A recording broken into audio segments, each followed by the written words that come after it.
மாமா இன்னைக்கு என்ன ஸ்பெஷல்? இன்னைக்கு நம்ம பார்க்க போறது ஒரு அதிமுக்கியமான ரெசிபி. பிரண்டை ஊறுகாய், பிரண்டை தொக்கு எப்படி வேணா வச்சுங்க. சாதத்துல பிசைஞ்சு சாப்பிட்டா அவ்வளவு ருசியா இருக்கும். அதே நேரம் உடலுக்கு ரொம்ப ரொம்ப நல்லது. நீங்க என்னோட வீடியோ பார்த்து எதை ட்ரை பண்றீங்களோ இல்லையோ இந்த ரெசிபி ட்ரை பண்ணுங்க. அவ்வளவு ருசியா இருக்கும். ஏன்னா ரெகுலராகவே நாங்க செஞ்சு சாப்பிட்டுட்டே இருப்போம். அப்படியான ஒரு ரெசிபி எப்படி ஈஸியா டேஸ்டா நம்ம வீட்டு கிச்சன்ல செய்யலாங்கிறத நான் தான் உங்க தினேஷ் நாகூர்ல இருந்து செஞ்சு கேட்ட வாங்க வீடியோக்குள்ள போகலாம். 5 கைப்பிடி மொத்தம் பிரண்டை எடுத்து வச்சிருக்கோம். 1 2 3 4 5 ஒரு 5 இருக்கு. 5 கணக்கு வச்சுக்குவோம். இதுக்கு 2 கைப்பிடி இஞ்சி. இதுல நம்ம சேர்க்க போறது அரை கைப்பிடி உப்பு. இதுக்கு அடுத்து பாத்தீங்கன்னா ஒரு கைப்பிடி புளி எடுத்து வச்சிருக்கோம்.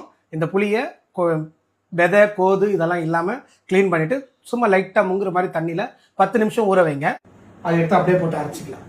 இப்ப அரைச்சிட்டோம். அரைக்கும் போது நீங்க கவனிக்க வேண்டியது, அந்த புளி ஊற வச்ச தண்ணி மட்டும் கொஞ்சமா பயன்படுத்திக்கலாம். பத்தலைன்னா மேல தண்ணியை ஊத்தாம கொஞ்சமா எண்ணெயை விட்டு கூட நீங்க அரைச்சிக்கலாம். இப்ப அடுப்பை பத்த வச்சுக்கலாம்.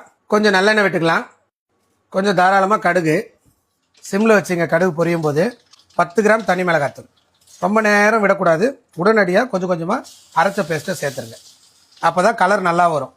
மிளகாவை போட்டு ரொம்ப நேரம் வச்சிங்கன்னா தீஞ்சு போயிடும். இந்த மிளகா கடுகு இதெல்லாம் சேர்த்து நல்லா ஈரத்தன்மை போக வதங்கி இதில் இருக்கிற எண்ணெய் வெளியே வரணும். ஆனால் நான் கொஞ்சமாக தான் எண்ணெய் ஊற்றிருக்கேன். அந்த பச்சை வாசம் போன உடனே ஓரளவுக்கு எண்ணெய் வர ஆரம்பிச்சிடும். இந்த மாதிரி ஹை ஃப்ளேம் வச்சு கிண்டிக்கிட்டே இருங்க விடாமல். அப்போ நிதானமாக எண்ணெய் வரும். ஒரு சிலருக்கு வராது. ஏன்? ஏன்னா ஒழுங்கா கிண்ட மாட்டாங்களா? அவங்க எண்ணெயா ஊற்ற மாட்டாங்க. ஒரே ஒரு ஸ்பூன் தான் ஊற்றிருப்பாங்க. ஊற்றின ஏன் எண்ணெய் வரலன்னு கேட்காதீங்க. இது மாதிரி தொக்கு ஐட்டம் ஊறுகாய் ஐட்டம் வச்சு சாப்பிட்ற ஐட்டம்லாம் கொஞ்சம் எண்ணெய் ஊற்றணும். ஊற்றினா நல்லா இருக்கும். ப்ரெஷர் இருந்தால் மட்டும் கொஞ்சம் கண்ட்ரோல் பண்ணிங்க. மாமா அப்போ உங்களுக்கு பிபி செக் பண்ணி பார்க்கலாமா? செக் பண்ணலாம். நானே பண்றது இல்லை, ரொம்ப நாள் ஆயிடுச்சு. பண்ணி பார்ப்போம் எவ்வளவு இருக்கு எனக்குன்னு. லைவா பார்ப்போம். லைவா பார்ப்போமா? சரி, எடுத்துட்டு பார்ப்போம். மாமா செக் பண்ணிடுவோமா? நீங்க பயப்படுற அளவுக்குலாம் பெருசா இருக்காது. செக் பண்ணி பார்த்துருவோம்.